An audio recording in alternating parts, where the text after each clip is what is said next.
Good afternoon everyone and welcome to our Ballarat Golf Club update. So we thought we'd get back on and just give you an update of a few things that have happened over the last week and what's happening in the next couple of weeks. And to start off with, we just want to say a massive big thank you to everybody. We've been able to maintain our social distancing, everything that we needed to do to actually try and make sure that we abide by the government regulations. I know it's been hard, I know it's hard to go up and stand beside someone and have a chat. But we really do appreciate everything that's been done, and for that reason we've been able to open up more aspects of the golf club in the last week, and we'll hopefully have some more that we'll be able to open up in the next week as well. We do encourage you to please maintain your social distancing around the course. We have noticed there's been a few people sort of standing up close. I know it's hard, you're used to doing it, but just make sure you do keep your distance away from everyone that's there. So. Particularly on tees, I've noticed perhaps some greens are a bit of an issue, but just keep that 1.5 metres or a bit more apart if you can. We know there have been police checks on other golf courses. I was talking to the guys from Horsham who were down the other day just for a chat, and that's certainly been checked up on and had a couple of issues, so just be careful. So as I said, because of we've been able to do everything right, we've been able to expand a few things this week. Our match committee had a meeting last week, and we've been able to now, as of tomorrow, which is Wednesday, we're expanding our tee times back to 8 minutes. So instead of being the 10-minute interval, we know this caused a bit of an issue last Saturday where the entire booking sheet filled up in about 7.5 minutes, and by expanding it out to 8 minutes this week, we're actually getting another 36 tee times. So because we're going a little bit more compact, we do, as I said, encourage you to make sure that you do keep that social distancing and everything from there. There's been a lot of people questioning, and there's other courses that are doing it, that are on 2 tee starts. We are aware of that. The issue that we actually do have is because we have the breezeway coming in and out of the golf club, we've got that compact area. So by doing a 1 tee start, we're minimising the amount of people that are coming in and coming out. And it's not just those people coming in and out, it's also the crossovers. So going from 18 to 1 and 9 to 10, you've got that potential there of up to 28 people actually being around the pro shop at one time. Yeah, sorry to butt in. Yep. It was raised, why couldn't we use the gate to let people out? Now, we could use the gate. Unfortunately, when we have used the gate in the past, people have also used it to enter. And we need to keep control on who is on the course still and what they're bringing into the course, unfortunately. We don't see that as a practical solution at the moment. And in the end, for an extra, 8 people, I think it is, the logistics just aren't worth it. All that said, even though last Saturday filled up, the number on the timesheet was greater than any number that played last Saturday at the same time last year. So it's not as if everyone was desperate to get back to golf. Everyone's just desperate to get back, and we're aware of that. And we think the 1 tee time offers a lot more spots, but equally allows the club to ensure we still comply. And it does also allow us to, unfortunately our course guys are still employed only being paid under the job keeper arrangements. So their hours are pretty limited, so it lets them get in front of the field and do what they can in front of that, and get the course reasonably playable given their restrictions, which is pretty important. And while we'd like to get those guys back on full time, unfortunately, the revenue stream from members playing on the golf course isn't sufficient really to allow us to do that at the moment. So a few of the other changes we've also made is, as of from this Wednesday, there will be our women's comp in the morning and there'll be a men's comp in the afternoon. Thursday, we'll then go to an all-day open comp. Other days, we're working with those at the moment, so potentially there's a couple of other days we might include some 18-hole comps there as well. The putting and the chipping green is only still open prior to play.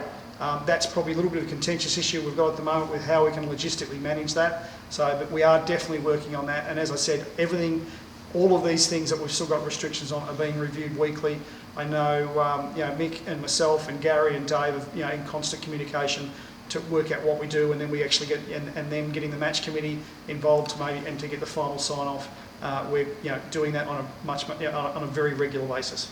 I guess one thing too on the chipping, putting and driving range for that matter is be conscious of there are the pros out there that are holding their lessons, and Andrew's got the juniors out there. That is their income at the moment, so just ask you to have some consideration for those guys. You know, it's pretty tough going in the pro shop and for those guys at the minute, so we need to help them out all we can. So you may see them out on the putting green and the chipping green out there doing lessons. So yep. They have been approved to do that. So that's all okay. The next thing I want to have a quick chat about was course care. It was quite interesting watching. You know, I was lucky enough that I actually was able to spend a little bit of time out on the course prior to everybody getting back when we were doing our update videos, and seeing how much the course just thrived with no players on it. That's not what we're here for, but you know, we often get the excuse, you know, members saying, "Oh, it's the green fee players that that leave the divots, who leave the divots in the greens, don't fix their pitch marks, don't look after the bunkers." Well, it was quite interesting. I actually got Dave to do some numbers, and from the first Wednesday that we opened to the Sunday, we had 727 golfers played golf. Only 34 of those were green fee players. Now, going out there on the Saturday, the amount of pitch marks, divots and things like that were just basically blatantly just left there and not looked at and repaired. We don't, and you know, I really cringe when I hear the excuse, well, that's what we have green staff for. That's not what we have green staff for. You are obligated as a member to look after, and please, look after the course. We don't want, you creating a divot and the next person comes along, ends up in your divot. If it happened back to you, you'd be angry and upset. So please do the best. And a tee is really not a pitch repairer either.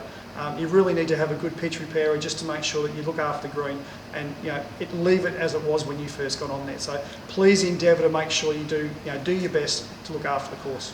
It's encouraging, I think, the number of members that have said to me how disappointed they are in the state of the greens and fairways, and that they know now that it is members. So, people are starting to wake up, but everybody needs to. Yeah. So please, don't be forward and coming backwards. If I think I said that back to front, but anyway, it doesn't matter. But, as long as you're a metre and a half apart, Wayne, doesn't matter. But if one of your playing partners doesn't do the right thing, just have a bit of a dig and just say, make sure you do it. Just do the right thing. So, have a dig. That's very good pun. Have a dig and fill the hole. The next update we'd like to give you is on the driving range. You've probably all, as you've come through, you've seen what's actually happened with the driving range. We're nearly there. It's just about complete. So you'll see that the side walls have just about been finished off. We were out there about 10 minutes ago, and we're out there having a chat to the electricians. The Sparkies were actually up there putting the new lights up on the roof of the pro shop. Now, there's a word of warning Gary just gave me as we walked back over. Don't look into the light. No, you won't come back. Yeah, it's they're pretty efficient.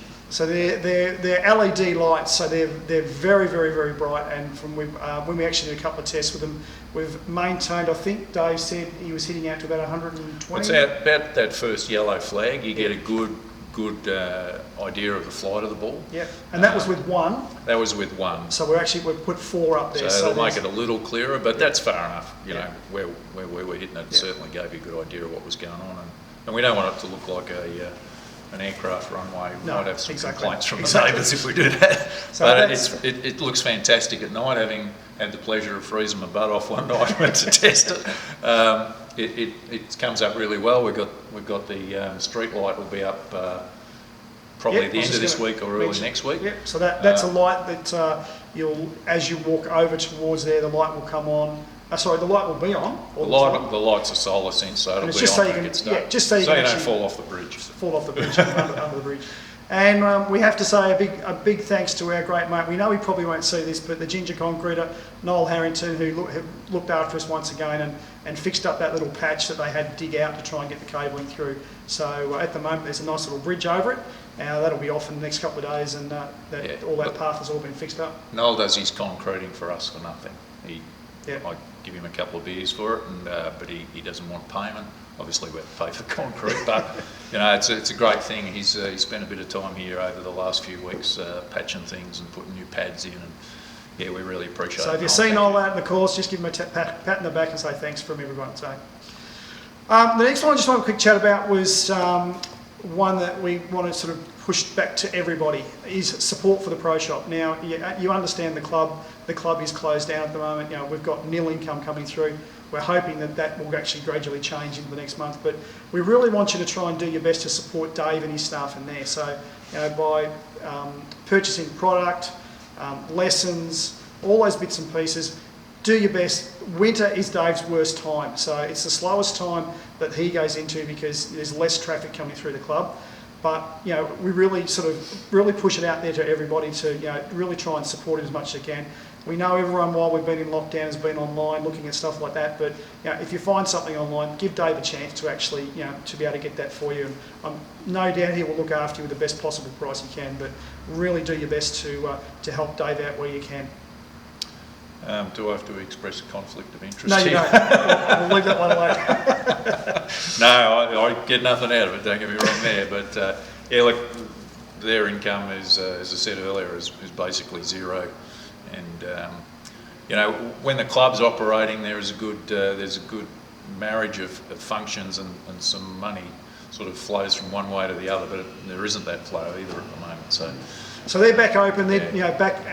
Ange and Dave too at the minute. Yeah, Ange and Dave are both fully doing lessons at the moment. Andrew's back here doing lessons as well, and they've got a sale on. So, you know, make sure you get in there and we want to keep our pro shop. Yes, we want to keep you and make sure he can make a living out of it. So now the next one that we've got here is Renovations. So at last we are about to start. So they're actually booked in for next Monday, being the 1st of June. Yep.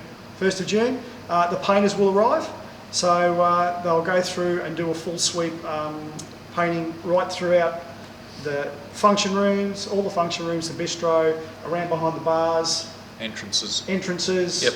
That's it. All that stuff has all been done, so that's fantastic. We're actually getting that done, and then about 4 weeks' time, we should have the carpet actually being replaced as well. So we're just going through the process at the moment with the board, just getting the final carpet samples done, which are actually just sitting behind the camera at the moment, but we're not going to turn around to show you. Because they'll all want to change. Because everyone will change it.